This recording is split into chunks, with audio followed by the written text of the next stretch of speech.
So hang on one second. Let me admit all those. But anyway, one of the things that's challenging about these presentations is I try to do some things that, you know, maybe I just learned, or maybe some things that you haven't thought about. And I distill a lot of these presentations I do just based on experience, you know, because a lot of you guys in the audience have been on workshops with me. And, you know, so if I've shown you some things in the past at some of those workshops when we do the Lightroom days, if I try to read body language, if you kind of perk up and that's something new you've learned, I keep trying to look for these things that I haven't talked about in workshops yet, just to be able to share more with people. So in that spirit, I'm going to show you these things tonight. Now, these you may know these techniques, you may not know them, you may know some, you may not know, may know all of them. I don't know. And that's the hard thing about doing these is trying to find something that'll be a benefit for everybody. So with that in mind, you know, last time we did just 5 handy techniques to know. This time it's things that'll speed up your Lightroom workflow. And so with that in mind, I'm always thinking about the numbers. And so the reason why is anybody that owns a business out there will tell you one of the key things you start looking for are ways to be efficient in the way you do things. How can you get from point A to point B the quickest with the least amount of trouble? And so I'm constantly thinking about efficiencies in my own business. And one of my least favorite things about photography is sitting behind a computer. I know it's a necessary evil and I don't hate doing it, but I'd rather be doing something else. I'd rather be going to sitting out a camera trap for beavers or watching another place I've got with a lot of white-tailed deer. There's a lot of things I'd rather be doing than sitting behind the computer all day. So with that in mind, I try to develop efficiencies whenever I can. And so some of these things we're going to talk about tonight do just that. But let's consider the numbers. You know, there we go. If I edit 15,000 images per year, and that number is pretty reasonable, and you may edit more, you may edit less, but if I edit 15,000 images a year, let me show you what that looks like. And if I find a way to save 5 seconds per image, that's just 5 seconds. And I think some of these things I'll show you are going to save more time than that. But if I edit 15,000 images a year and I find a way to save 5 seconds per image, that's 75,000 seconds per year that I save. And if we divide that by 60, that equates to 1,250 minutes. We divide it by 60 one more time. That's almost 21 hours of time I save just by saving 5 seconds per image per year. By the way, as we go through this presentation, I want to make it a dialogue instead of a monologue. So as I go through these different things, if you miss something, let me know. If you have a question, let me know. And at the end, I'll have a question and answer session. If you've had some thoughts on the way I did things, and or if you have some ways to save time on your own, I'd love to hear from those. I'd love to hear those as well. Now, with anything in photography and Lightroom, what I'm telling you tonight isn't the way that you ought to be doing it. It's just the way I do it. And, you know, I make that point clear all the time. I don't have the knowledge of photography and post-processing cornered. Just some of the things I'll show you tonight or in the future or whenever are just the way that I do things. And so, like we say out here in the country, there's a million ways to skin a cat. So some of the ways that I'm going to show you tonight, there may be another way of doing it, but this is just my way of doing it. So keep that in mind as well. So without further ado, I think I've let everybody in. Let's get to some specifics. So a lot of times tonight I'll be switching from my presentation slides over to Lightroom, so you'll have to bear with me on that.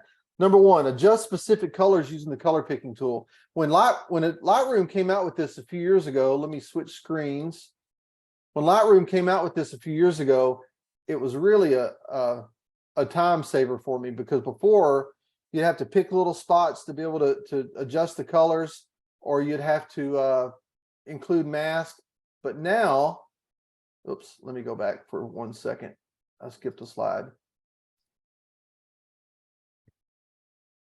So this is what I was going to show you. So in Lightroom, if you can't see my mouse on the screen, under this HSL-color, you see that little dot that's right there next to where you have all the sliders. In the past, I'd have to create masks and move those things around, and so I got where I wouldn't adjust them much. But now Lightroom has made it easy where, let me switch back over, where if I have an image like this,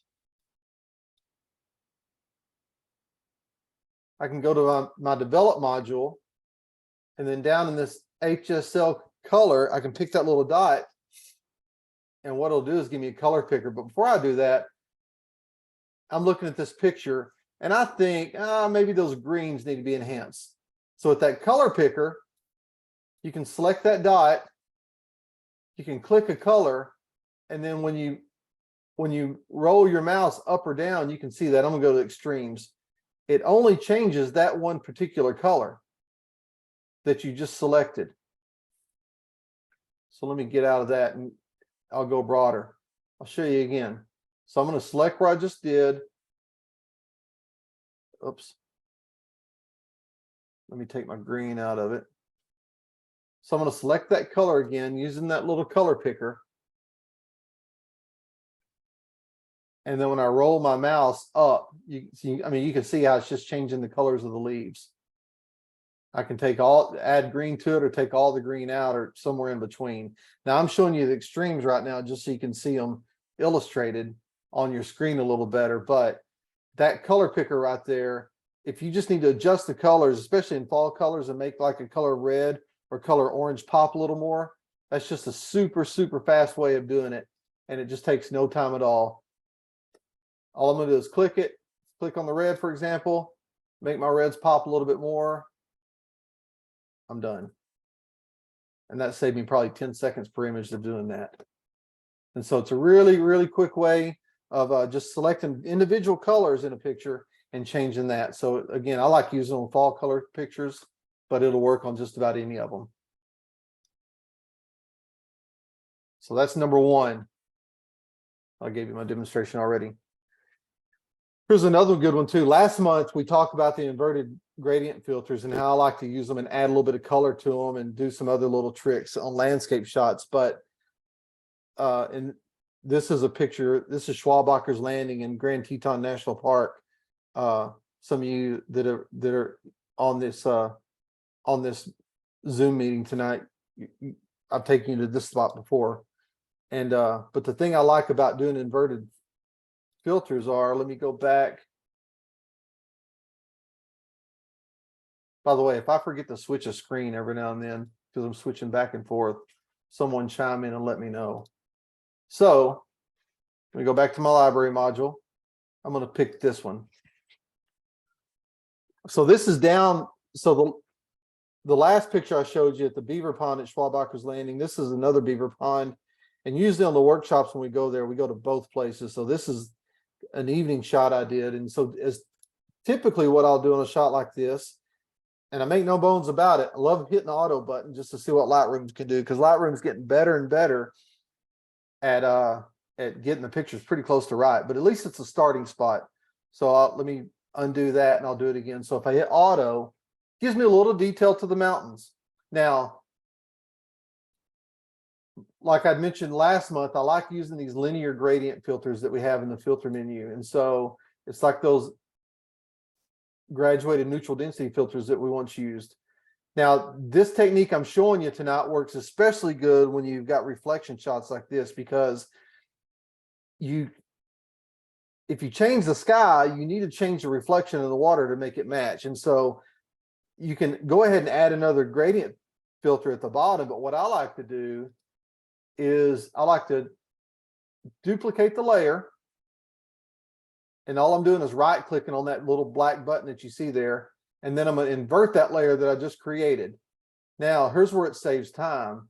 Now, if I change the exposure, see, it does it on both top and bottom. And see, it's only adding the color to the darkest part of the gradient filter, and it doesn't add it to the whole thing, to the whole image. So it's just a little local adjustment I'm making, and it's making an equal adjustment across the board. So if I want to come in here and change the contrast in there, I can do that. I can change the exposure. I can do all kinds of things, and it's going to change both the top and the bottom filter all at once. Again, this technique is great to save time when you're doing pictures where you have a reflection of the sky. Oops, I'm getting somebody's. Hey, Russell, is it doing that because you did it in the same mask. You just added Yeah. the second to the mask. Yeah, so let me back out of that. So let me back out of that, And I'll show you again. and I'll show you again. So I'm going to add a linear gradient. And all I'm going to do is see it's got that black dot in the middle that shows you you've got a gradient there. So all I'll do is right click, or it's control click if you use a Mac like I do, right click, and I'm going to duplicate it. And you can see it put another one there, another dot. So the dot that's on top now, I'm going to invert it. And again, when I change my exposure, see it changes on both of them at the same time, equal amounts. And then two, if I want to come in here, I showed you this trick last month too. If I want to come in here and add a little bit of color to the sky, see it adds it in both sides. Now that's again, you're putting a gradient filter on top and bottom, and that technique allows you to change both of them at the same time. Now, if you want more independent control over it, another way you can do it, and again, this is kind of in the spirit of there's a million ways to skin a cat. I'm going to go back here to my auto settings, and then we can add a linear gradient again. And then over here on our little gradient, on our little filter menu over here on the right that pops up when you add a gradient, you can right click it as well, and then hit the one that says duplicate and invert mask. And so it's going to give you another one at the bottom. So now it gives you a little window that's reminiscent to kind of how Photoshop looks, where you've got layers. So we've got one filter there, and we've got one filter there. And so I can select the filter I'm working on, and I'm able to change it. And then I can select the other filter and then change it independently if I need to make it match more. First way I showed you, it'll change both sides of the gradient filter all at once. Again, this technique works great when you've got reflected water. It's where you're trying to make the sky match the reflection in the water. The first way I showed you will change both filters at the same time. This way you can have control over each individual filter if you need that. So just two different ways of essentially doing the same thing, but that little trick will save you a lot of time from having to go in and draw in each one and then adjust each one to make them match. You can just, again, right click on top of those filters and either use invert mask or duplicate invert mask, and it'll just duplicate that exact same thing you just created in the other part of the photo. So that is that's a pretty handy trick as well. And I'm building up to what I think is the best trick of all, the one that'll save you a ton of time in the end. So let me switch screens again, back to this one. So trick number 3, customizing your metadata searches. You know, this presentation, it's a little bit about processing. It's got a couple of slides in here that's really about the image management. And if you've been on some of these with me before, you know that I think that one of the most powerful things about Lightroom are its image management capabilities. I've got a library of, and I can look, I need to move a window to see how many, but I've got a library of somewhere in the neighborhood of, let me look. Right now, the number is 697,176 images in this library that we're working on. And so that's a bunch. And I can find just about any image in my library within the matter of a few seconds just by using all the metadata that's available to me. But one of the things too, and I learned this late, I haven't known this, I learned this about 6 months ago, is you can customize your metadata searches. And what I mean by that is, if you look up here on your window, every one of these little, if you look up here on this screen grab I'm showing you, I've got camera circle, but every one of these panes you can search through on your metadata, you've got the ability to change. And so let me switch over and give you a demonstration, for example. God, this Zoom puts all kinds of stuff in front of my windows and I can't see everything. So if we go to, I'm just going to click on that folder right there. It's going to take a second to come up.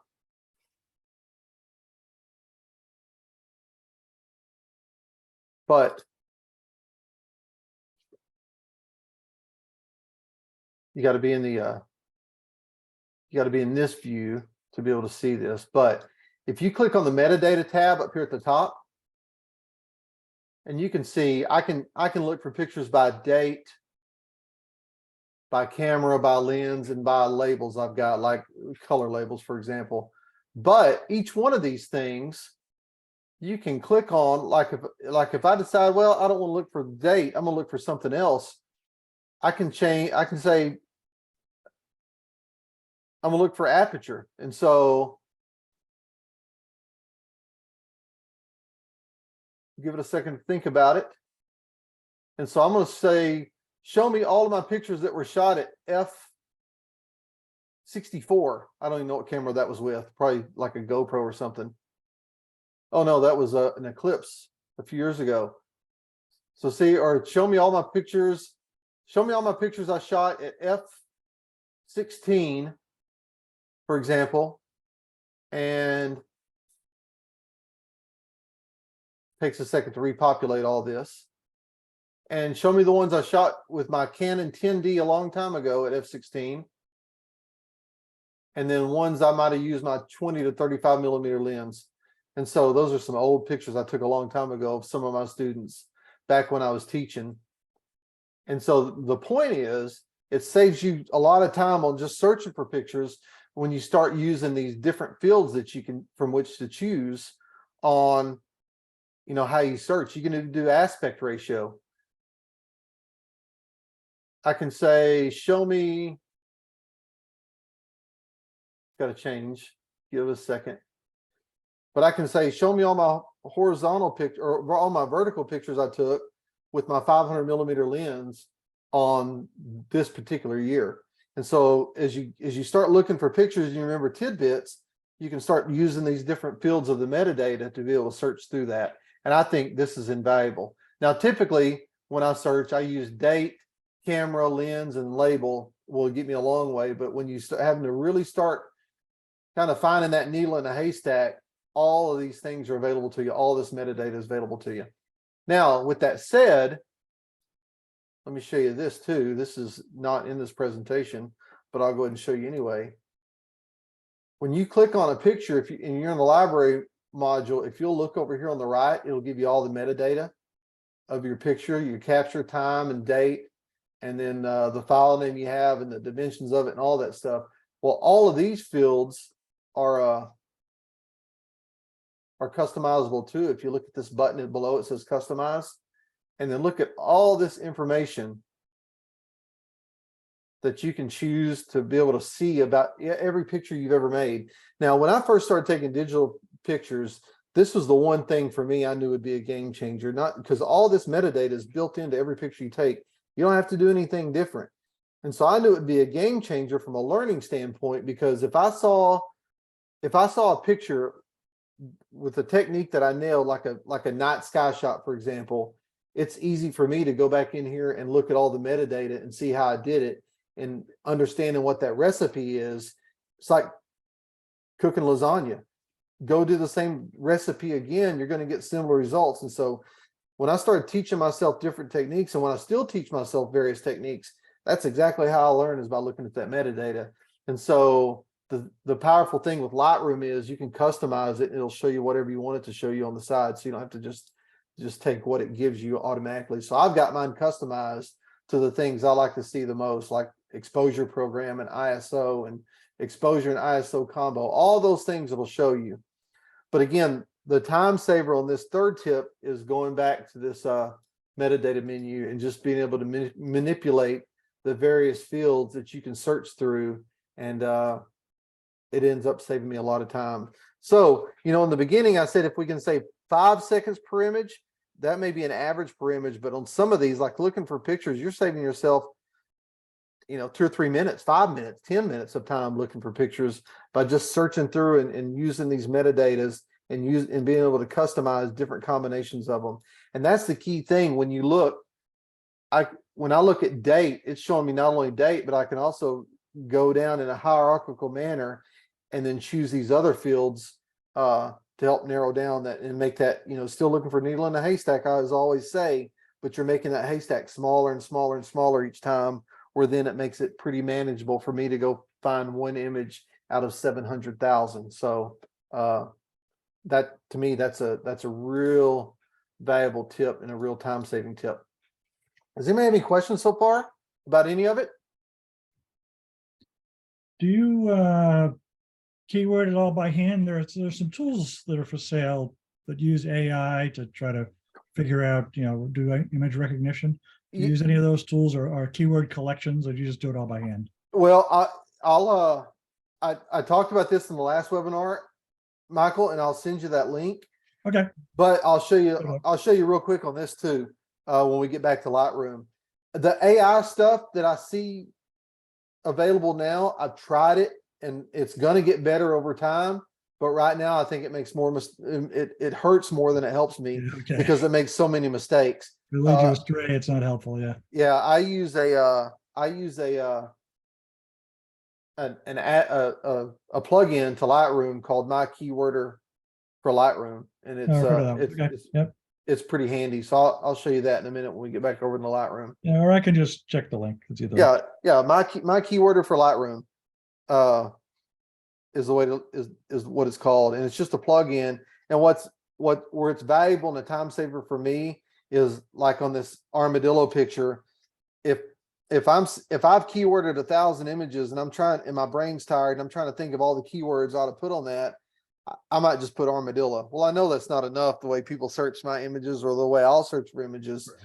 And so what it does is it has a database, so I can type in armadillo and it'll give me all the words that are related. So I can pick and choose the ones I want to apply to that one picture, or if I have 1,000 pictures of armadillos, I can apply them to all of them at the same time. Okay. It's pretty handy. Thanks. Yeah, Yep. I'll look it up. Okay. Yep. All right. Okay. Here we go. Moving along. That's a cool, I shot that picture last winter, right here on my farm. Number 4, moving images. Now this, I don't know how people categorize their images and move them around in Lightroom, but I found this trick a long time ago, and that's moving images. And so, let me explain a little bit. Well, before I explain, let me show you this. Let me get rid of this stuff right here. Change that back to none. So, Michael, since you're asking, like all these cormorant pictures, or I mean these Anhinga pictures, I'll show you this real fast. I can select all of those at one time. I can use this plugin, My Keyworder for Lightroom. I can tag these images as a batch, and then I can type in, say, Anhinga, and then search keywords. And then see, it gives me, if I sort alphabetically, it'll do that, but this will give me the most common ones that are used for Anhinga. So I'm able to just go through and select the ones I think are appropriate to my particular picture, and then add them all into that picture, then save keywords, and it'll save them all at the same time to all the images just selected. I've got a confession to make. I'm usually Johnny on the spot when it comes to going through my images and editing the images and keywording them, and I'm usually really, really good about all that. But this past year, for a variety of reasons, I was a slacker. So from December of 2021 until December of 2022, a full year, I culled my pictures. I got rid of the bad ones, but they're all 50,000 images sitting in one folder. And so that seemed like a mountain that no one wants to climb, having to go through 50,000 pictures. But I chipped away a little bit at a time, and this is no joke, using the techniques that some of these time-saving techniques I'm talking about tonight and others I've talked about in the past. I was able to go through 50,000 images, which really, I don't edit everything. I just go through and make my selections, the ones that'll end up going on my website, which out of 50,000 ended up being 8,000 from the 50,000. But I had to of the ones that were left, I had to categorize them the way I file them ultimately. And then go through on the ones that I wanted to keep, edit them, keyword, do all that. It took me about a week and a half of evenings to go through that many pictures that quick. And so, and I'm done forever. And I've made my only New Year's resolution I have is I won't do that again. I'll make sure I stay on top of my pictures from now on. Because that was a week and a half of torture because I didn't want to do it. But on this time saving technique, moving images, this is really going to be subject to how you store your images. But let's look over here on the left side. I've got this folder called magazine pics, and this is kind of the original hierarchy, original folder structure that I started when I started shooting digital pictures a long time ago. And I've just got a bunch of folders in here that Lightroom recognizes. In fact, when I started using an image management system, it was either use Lightroom or Aperture by Apple. And Aperture couldn't do this file system, but Lightroom could. And so that's ultimately why I chose Lightroom. But essentially what it is it's the way that a lot of people store folders on their desktop. So I may have a folder here that's like this top one, says agriculture. And in the agriculture folder, I can click on it and I've got aerial pictures. I did work for a company one time called American Homestead Pork, barns, beekeeping, did work for another company called Can-Am, cattle, and even within cattle, I've got it broken down by breeds.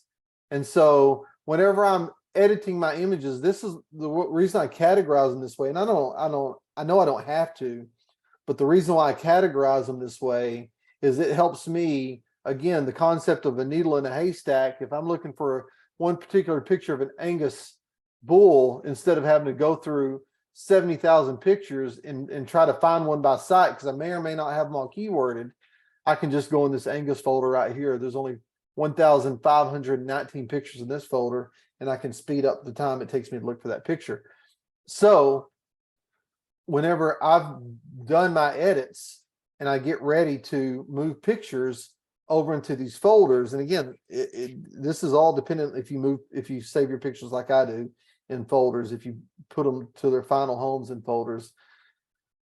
One thing I learned is if you move from top to bottom, so if I select this first picture and I select these first 6 pictures and I want to drag them in bulk over here to a folder, if I do it from top to bottom, then it's constantly moving pictures around and it's hard to grab more. So I've got to wait for those pictures to move until I go to the next ones.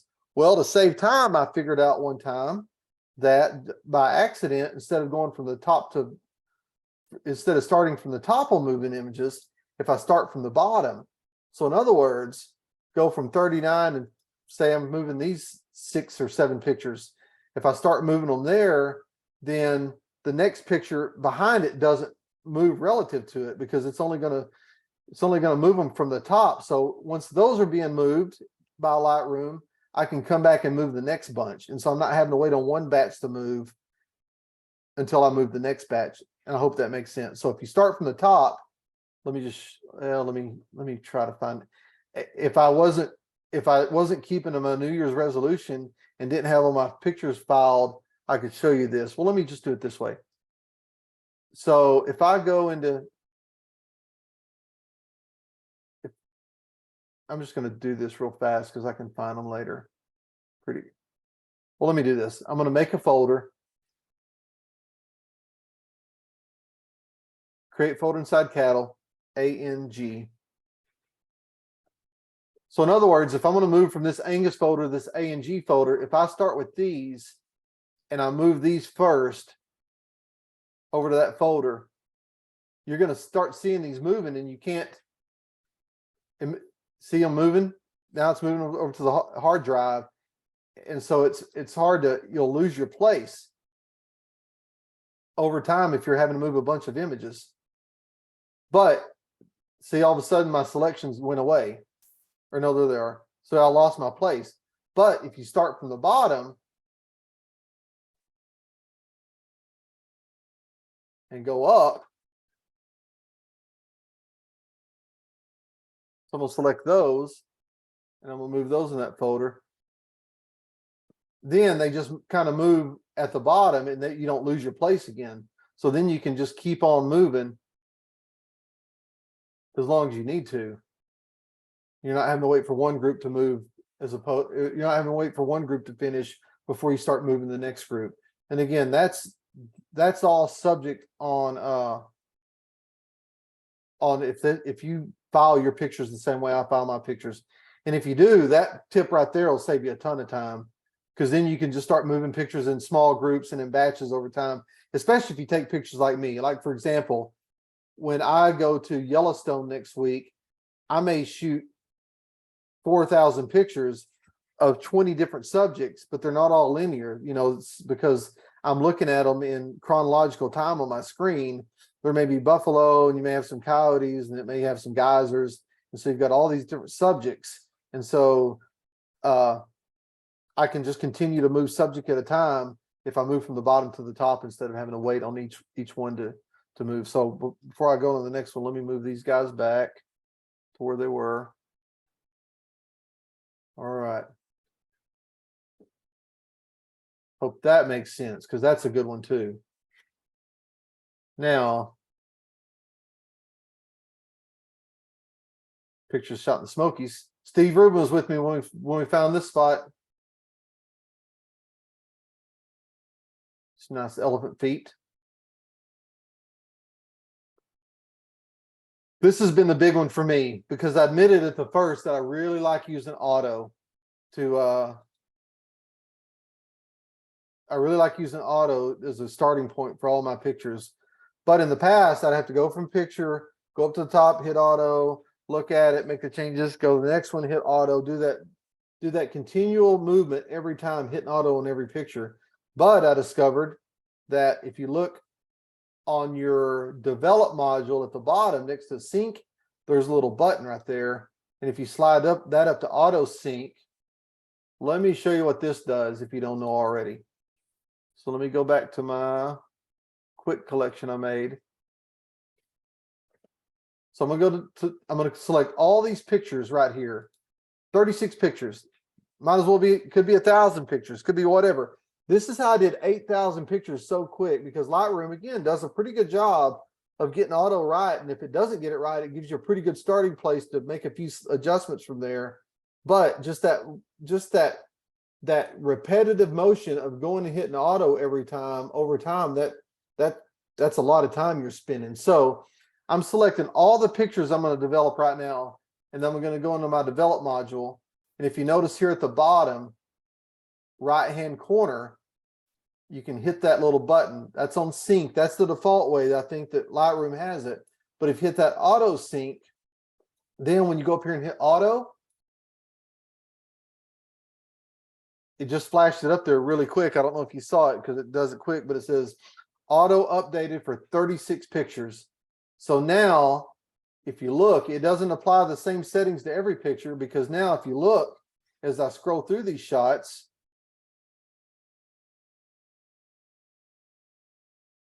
let me get back on the, oops.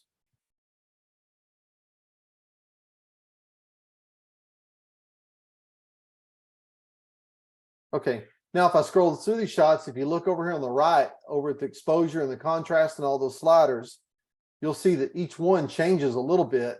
And again, it's not perfect all the time, but each one changes a little bit based on the way that picture looks. Like this one has plus 0.08 on exposure, but this next one has 0.19.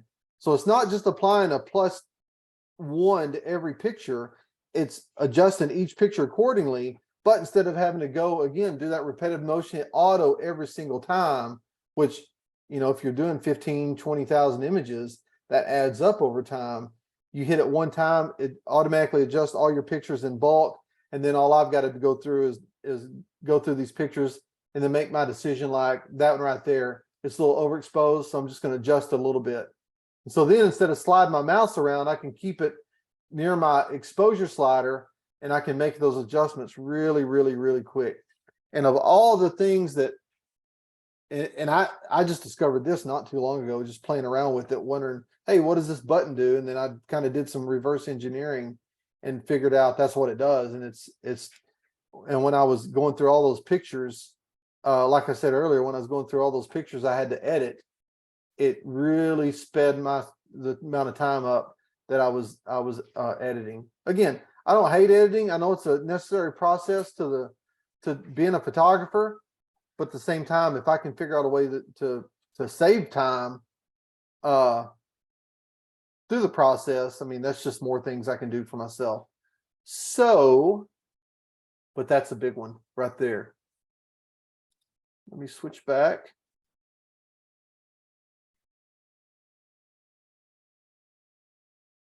Showed you the demonstration. Does anybody have any questions so far about any of it?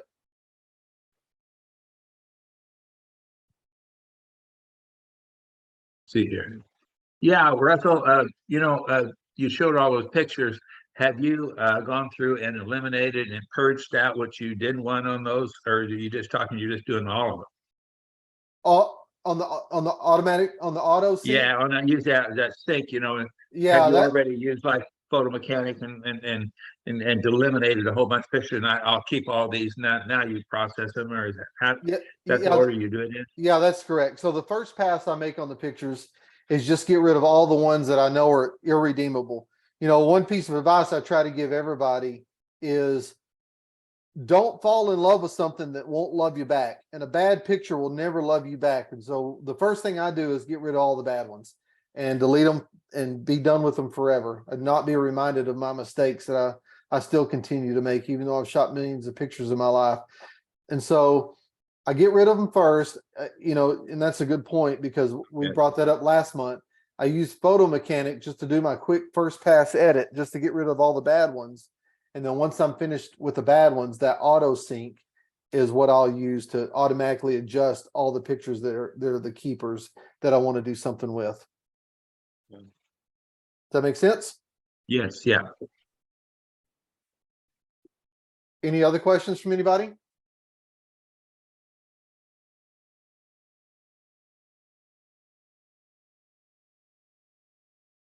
Okay, well, if you think of any, let me know. Here's one thing I always like to do in the end. I want to share my contact info. Stay in touch. There's my two websites, russellgraves.com and wildlifephotoshow.com. If you want to, you'll get an email of the replay of this webinar in a few days.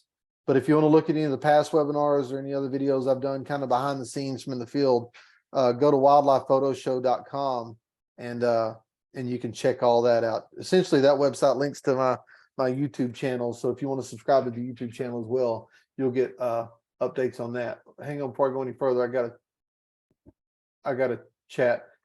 This is from Fran. How much memory does your computer hold? Fran, if you're talking about the storage memory, or are you talking about the RAM that runs all this stuff? Because the RAM, I've got 64 gigs of RAM in this computer I use, and the storage, I'm gonna have to think about that for a second. Hang on, I can look real fast. And this is all stored externally on like a RAID drive, but I've got 8 plus 4 plus 4 plus 4, so 12 and 8 is 20, and then 6 more, 26 terabytes of storage for the images. But the reason why it takes so much is that system creates a redundant backup. So that 26 terabytes of storage is spanned over 5 drives. So if one drive goes bad, you still got a continuous backup that's going on there. So I hope that answers that question. Any other questions from anyone? The meeting that you did last month, did you say you would send a link to it? I can, but it's right now it's on wildlifephotoshow.com. Okay. If you'll go to webinars, you'll see it in the I think it's the last one I posted, so it was the one I did a month ago. Okay. It's got similar things to this. It's got some, they're all based around saving time, but it's just some handy, I can't remember all the ones I did, but it's another same format, 5 handy tips to improve your Lightroom skills or something like that. But it's got some things that I use that I find pretty handy. And again, the whole thing is, like we're talking about tonight, is just to figure out how to save time and don't let the task of managing images or editing images be so arduous. You can create those shortcuts for yourself and be able to bring some joy back into your life. One of this other question, Russell, if I could regress this a little bit on, you never keep a picture that can't love you back. Well, some of them pictures give you a little more love than the others. I mean, some of them you're thinking, well, that's not too bad. But then you find one that's pretty special, and so you go back and that's the one that you go and hand touch up or Oh I yeah, mean, you're right. When I say don't fall in love with something that won't love you back, I mean the ones that are irredeemable. In my definition of having an irredeemable picture is if it's grossly underexposed or overexposed, or if the focus is such where I can't bring it back. If it's something close, because and that's the beauty. I'm going to switch over to Lightroom again and show you. That's the beauty of being able to shoot like this. Because if you look at which I didn't, that's not, that picture you're looking at right there is not finished, but if I'd have shot that picture right, that's the original shot. If I'd have shot that picture right there on film, I'd have been disappointed in the way it looks, because it just doesn't look good. But so that picture, it just by experience, it's in focus, and I know it's got enough detail in it that I can go and massage it a little bit in post-processing and be able to make, I'm not going to say something out of nothing. This is just a hard exposure to do. And so I shot this in a bunch of different ways. I shot it HDR. I shot it in, what the camera recommended, overexposed, underexposed. Just gave myself a lot of different choices that I could work on it later. So, but yeah, my definition of the ones that I don't fall in love with because they won't love me back is if there's just nothing that's within my capability of being able to fix and being able to do something with. And so you sort of give them all a general processing. And let's say one of them you want to put on the cover of a magazine. Well, you take that and then really detail it out. To some degree. Now, that's a little different game. A lot of the magazines I'll work with, they kind of have their own people that have their idea of how they want them post-processed. Okay. So usually for magazines, I may just give them sort of well, I'll just say on the subject, let me go back on the subject of covers, for example, like, let's say they wanted a picture of an Anhinga with his head tucked down behind his wings. So I sent them this picture, and it checks all the boxes. It's got plenty of dead space for them to put their title. Really, all I do is just go in there and just kind of give them a simple, just a real basic kind of color correction and send that picture to them. And then if they want to do anything else to it from that point, they can. But I send them JPEGs. But usually most magazines I deal with, they do pretty literal interpretations of the pictures. They're not going to do anything that crazy. Every now and then they will, but for the most part, they just want a beautiful picture of something natural. So that's what I send them. I don't go into a lot of post-processing detail. You take you store everything on your Lightroom in JPEG, is that correct, or do you store it in? I know you shoot it in RAW, but what do you store it in? Because anything other than JPEG takes a heck of a lot of space. No, so the JPEGs I output, the original images stay as RAW on my computer, but I'll output JPEGs. Okay. Those JPEGs will get uploaded for a client, or they'll get uploaded to my websites. And then once they get uploaded, I'll delete the JPEGs because I've still got the original recipe that's saved into Lightroom, and or on one if you use on one, but they're saved in the recipe saved here. So I don't have to go back and reinvent the wheel later on. I can just, if I need to make another JPEG, I just use all those techniques I always talk about, find the image and then make a new JPEG of it if I need to. So yeah, I don't store my JPEGs long term. Okay. All right. Let me switch. We appreciate it very much. Yeah, if you think of any other questions after this is over, feel free to send me an email. Sometimes it may take me a day or two to respond, but I'll always respond to my emails. Sometimes I just have to, I get busy doing other things and don't necessarily check my email every day, but I do respond. But stay in touch. If you need anything, just let me know if you think of anything beyond this, or more importantly, if you have a time-saving tip that I didn't bring up, I'd love to hear about it. So send me an email and I'd love to hear what you have to say about it and how you use it to improve your workflow and speed up your workflow and what you do. And with that said, we have been going officially 50 minutes now. And so I finished ahead of time. And I want to tell everybody, I appreciate y'all for showing up. You're looking at the entire photography enthusiast community of Dodge City, Texas. You've heard me say that before. And anytime I get a chance to talk photography, I absolutely love to. And I appreciate, I see a bunch of comments coming in on the chat, and I appreciate that from everybody. So yeah, stay in touch. Hope to see some of you guys soon. Some of my former guests, hope to see you again soon. And some of the people I haven't met, hope to get to meet you one day really soon. So anyway, take care, everybody. Have a great Tuesday evening, and I will see y'all next time. Oh, one more thing. In a couple of days, you'll get the replay of this. So be on the lookout for that.